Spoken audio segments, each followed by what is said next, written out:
Naipit na ako. Sama. Kailan po nangyari yan? May shades ako ngayon, may ano ko eh. May red eyes ako sa kanan eh. Pero palagi naman ako mag-alcohol. May alcohol. Ano po nangyayari sa inyo? Ito ang aking likod talagang parang naramdaman ko na ano. Ayoko na kayo eh. Parang umihigpit na siya. Mahigpit na. Kailan pa po nangyari? Pero mataas ang ano niya, pero lahat naman. Ay, gumaganon? Oo. May bis ko na kasi siya. Na mild stroke po ba siya? Hindi. Kasi ang ano niya eh, nagsisisid dyan eh. Nagsisisid? Oo, paggabi, alas magdamaga. Pero ngayon bihira kasi ganyan. Pero pag wala siya talagang ano pa siya. Mayroon po kasi ano eh, yung incidente na napanood natin, napanood ko yun sa ano eh, yung documentary na yung mga sumisisid ng malalalim, nalulumpo. Di ba mayroon nangyayari? Pero hindi naman po ako nabalda. Yung bang Sa inyo, ano bang huling ginawa nyo? Bakit? Medyo payukunin lakad nyo. Medyo mahilig kasi siya. Tsaka parang siya, parang umiit na siya. Hindi naman siya dati. Mahilig siya maghugas. Dahil nga po, umigsi. Oo nga, no, lumito. Umiit siya. Pero hindi siya wala. May bukol din po yung paa nyo. Ano yan? Ano yan? Kailan mo bumukol yan? Siguro ko yan. Mga 8 taon na siguro niya sa atin. 8 taon? 10. Yung mga binti nyo nagliitan, no? Ako nagtaka. Hindi kaya epekto ng ano yan? Meron kasi ako napanood na documentary na yung mga sumisisid. Pagka sobrang lalim tapos biglang ahon. Nangangalumpo yung humihina yung pa unti-unti tapos wala na, ito, malakas to. Pataas. Itong pababa. Napanood yun na po ba yung documentary? Tayo, sa basta 7 yun. Pero sir, matagal naman po ako huminto na sa kompreso. Matagal ko na pong hininto. Siko po. Yan pong hanap buhay ko. Pero matagal na, hindi naman po ako nabalda. Nagkarayuma lang ako. Doon lang simulang Rayuma ba yun? Mataas ang ano niya eh, pag nagpapatingin kami. Pero lahat naman yung ano niya. Ano mataas? Uric? Tingnan mo. Pero sinusunod naman lahat namin yung ano eh. Bawal na pagkain. Oo, lahat ng kanya. Bakit mataas pa yan? Lahat ng pagkain na inaano sa kanya. Eh, bago yung ano, yung dati pa Ito? yung iba. Ako dati, yung bago. Ito yung Itong bago, itong Meralco? Oo. Hindi kami ganyan. Tignan Yung natin. dati. Pag sobrang taas ng ano mo, uric. Pero magpatingin tayo. Wala kang ano, tignan natin natin. Panta. Impanta-Quezon sila. Mas 4 na dito na kami. Galing sila ng Impanta-Quezon. 48. 420 lang yung ano. So, nasa ano nga kayo? Ito nga. Ito yung sinasabing, tingnan mo. Nilagyan ng bilog. Ito yung range niya, oh. 220, ay 210 to 420. Umabot is ano, uric deposit yan. Tingnan yung mga daliri nyo. Sa iba pa. Okay na yan. Ano pong mataas nyo? Kulis. Ang pagkain kasi, kaya naman kaya tumataas ang ano natin, uric acid natin. Kunyari, kumain tayo, tapos hindi tayo napapawisan. Hindi na tayo hindi na tayo napapawisan. Siyempre, yung mga purines na kinakain natin, or yung sa taas ng mga high protein na kinakain natin, mag-i-imbak siya. Kaya nga may tama yung SGPT nyo eh. Tutugmayan kasi sa liver yung ano, liver ang nagkikreate ng amino acid dapat. Ngayon, pag sumabla yung production ng liver, uric acid ang kinikreate niya. Yun yung mas malagkit. Kaya bumabara yun sa mga joint. Possible na pag sumibir ka, yan, may bubukol sa'yo. Mahigit 10 taon na yan. Malamang 10 taon na rin kayong pag ganun-ganon lang sa uric. Tapos, ano bang madalas niyang kainin? Ano bang madalas niyang kainin? Ang bawal sa inyo, yung mga red meat, baka, baboy, laman loob, isda na mga magmula sa galunggong hanggang sa tuna.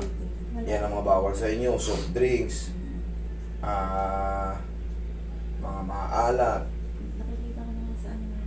May chart naman kayo. Pero bakit hindi nawala yung deposito? Oo. Hindi siya... Ayan, ang laki ng deposito yun. Oo, deposit nga yan.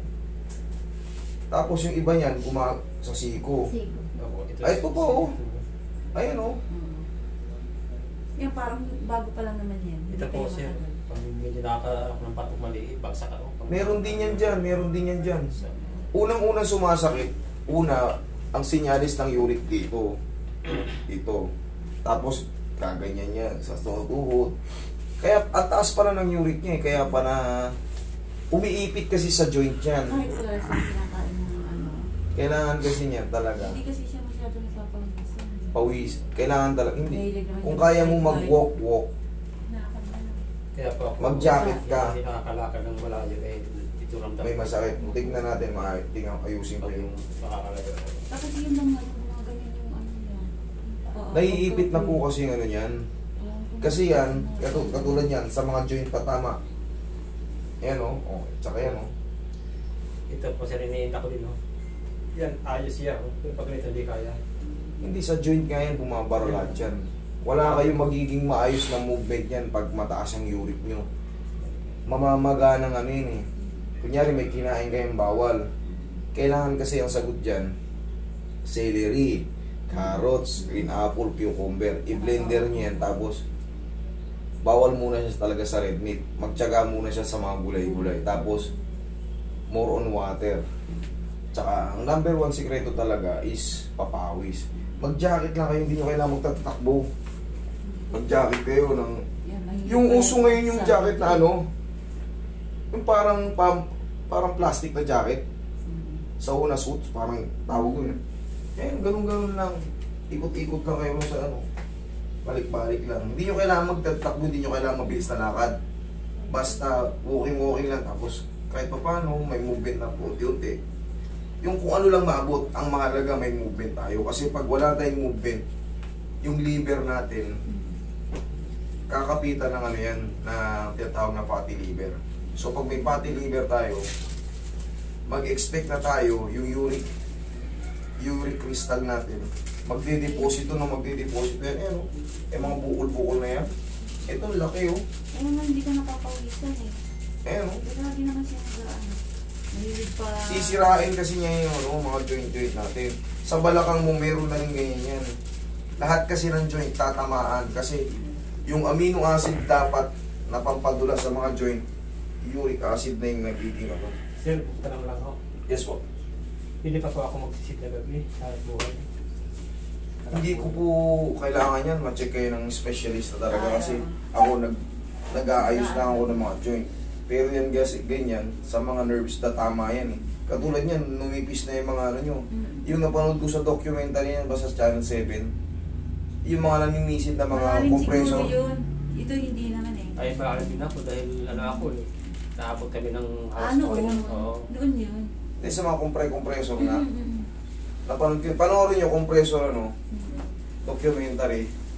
Lahat ng mga sumisisid ng ano, tapos biglang ahon, namamanid yung ano. Tapos yun, nawawala ng lakas. Ganun kasi yung nangyayari sa inyo, parang pag ganun kayo. Oo, yan. Nasabayan pa kayo ng uric. Paano tumaas yung uric nyo?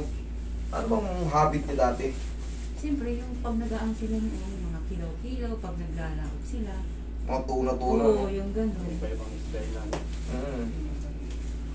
Palaging yun na lang kinakain no, sa dalampasi, sa dagat. Dagat. Kung ano lang. Eh, kadalasan pa naman ng kinikilo, yung mga tuna-tuna eh. Madalas siyang pang kilo talaga eh. Ang laki ng deposito ni sir eh. Ito kasi, huwag na huwag niyo ipapahilot yan, yung dudurugin. Naku, makakalumpo lang kayo. Yan po. Yan o. Yan o. Yan. Kita nyo ma'am. Yan mga yan o. Yan. Severe na to si sir. Yan. Papalaki na yung mga yan. Eh, ano pala eh ma'am eh, ano. Kunti lang man nito. Ang mangyayari kasi yan, kailangan mapapawala yung mga ano niya. Mga kristal niya. Yun nga, celery, carrots, green apple, cucumber. I-blender nyo yun. Yan. Makikita nyo yung mga yan, yung parang deposito na yan.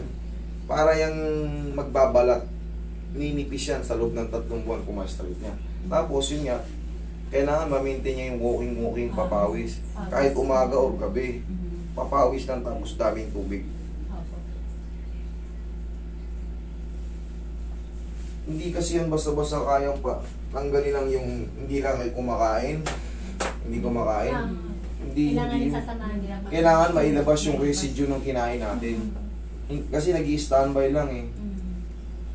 Pagka naayos ko yung paa mo, ayan, sabayan mo na ng walking, sir ha? Wala oh. Pag kinakapa mo yung katawan ni sir, may mga bukol. Ayan.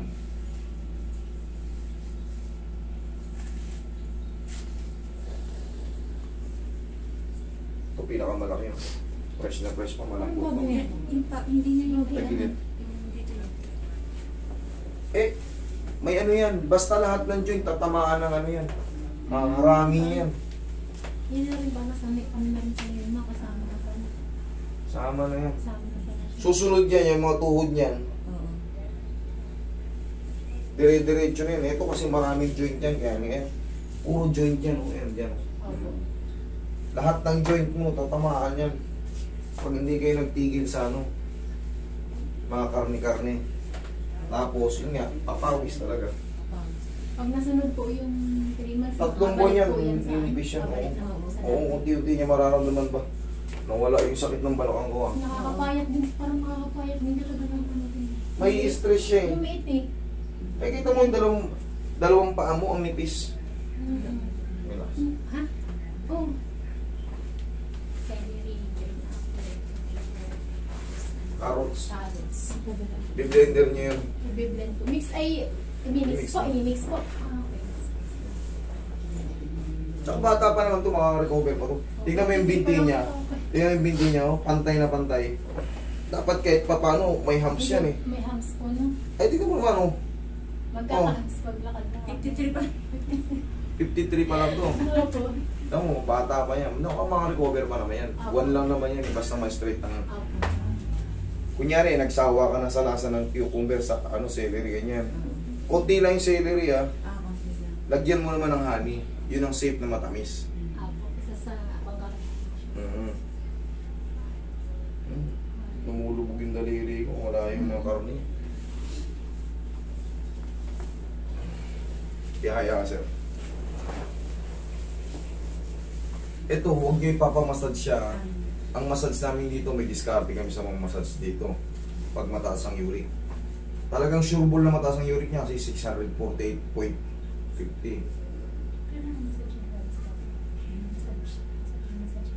Pagkasagsagan ng ano niya, ibabad nyo lang. Ito kanya sumasakit. Opo. Pakulo lang kayo na may tubig. Lagi nang ginagawa. Pakilam, yung maligamgam na, lagyan nyo ng asin. Ibabad nyo na yung paa niya. Pag sumasakit yan. Kasi hindi mo pwedeng massagein yan. Mamamaga ka lalo. Masasaktan ka lang. Ilang minuto po yung babad mo? Wala na, basta hanggang Wala. guminawa siya. Gaganyan-ganyan niya yung paa niya. Okay. Banayad lang na ikot-ikutin niya.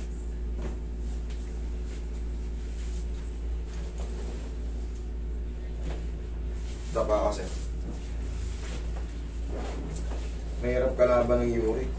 Sobrang daming bawal. Kaya hanggat maaari, pag yan tumaas na, mag-ano na tayo. Walking na, papawis. Hindi mo may tanggi. Buti nakarating kami din. Kahit pa paano naliwanagan kayo. Hindi, Oo, mag-ano rin kasi- kayo. Oo. Mag-text din kayo sa... Ah. Mag-research din kayo sa Oo. Google kung ano yung bawal sa uric. Pero ang number 1 talagang remedy niyan, papawis talaga. Kailangan talaga matanggal yung Release yung ano niya. sa liver, yung fatty liver niya. Opo. Kaya nga ngayon, may mataas sa SGPT niya. Yung SGPT tsaka SGOT, for liver yan. Ano sinasabi? Cholesterol niya rin, ang taas.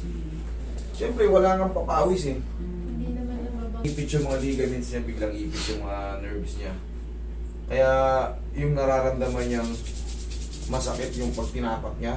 Opo. Sa dami ng joints na yan, may umipit. Ito nga oh, nandito yan oh, sa malaking joints na to. Suliksik yan dyan. Ito, nagsisimula na rin to. Ayan oh, Sa kabila. kabila. Oo, nagsisimula na rin ito ganyan. Ito, may maliliit na. Kaya pag tinatapak niya, umiipit. Kaya kailangan to, Kontrolin niya. ibababad-babad lang sa ano.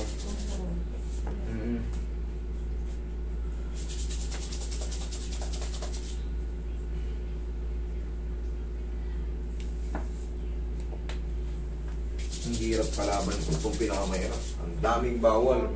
Bukod sa maraming bawal, siyempre, may masakit sa'yo. Eh, ang sagot dito, papawis. Talagang pahirapan ka niya. Hindi ka makapagpapawis. Kasi nga, may masakit eh. Gusto mo mong lumakad. Pahirapan ka. Pero yung di ba yung balakang yan, nakita mo ganun siya. Tingnan mo mamaya kahit pa paano. Maaaring sa paa. Kasi, dapat to kahit sa x-ray, kita na yan eh. Yung shadow nung ano na yan, tihaya. Yung shadow nung mga deposit niyan, makikita eh.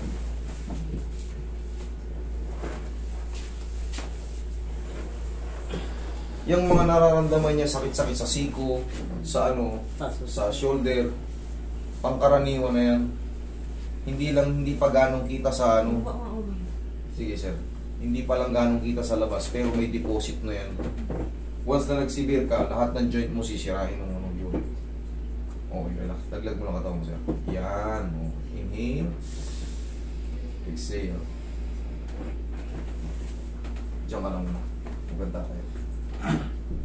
Higa ka lang. Relax mo lang katawan mo.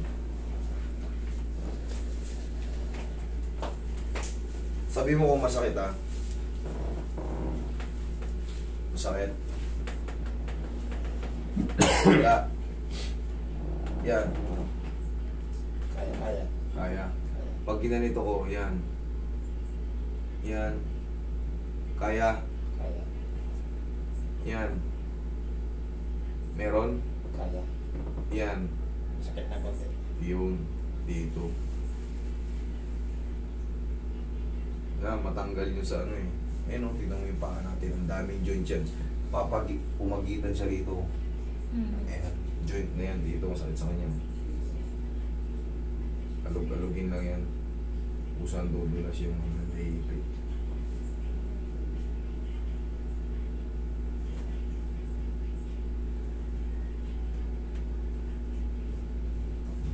Roy, nakain natin konti.